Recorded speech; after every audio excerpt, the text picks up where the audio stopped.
Ассаляму алейкум! Сегодня мы с вами приготовим французский десерт мильфей.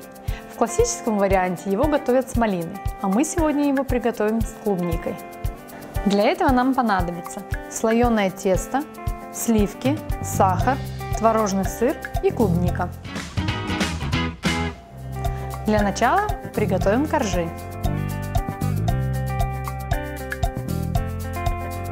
Тесто лучше раскатывать на пергаменте сразу, так будет удобнее переносить его на лист.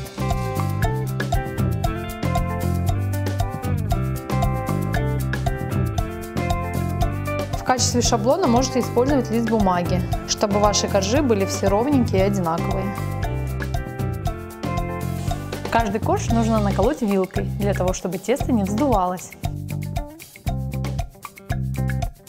Отправляем наше тесто в духовой шкаф на 180 градусов и печем до золотистого цвета.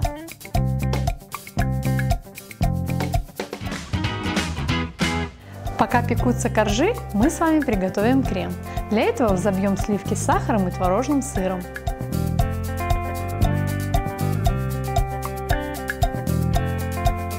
Крем должен получиться вот такой консистенции. Это консистенция густой сметаны. Приступаем к сборке нашего торта.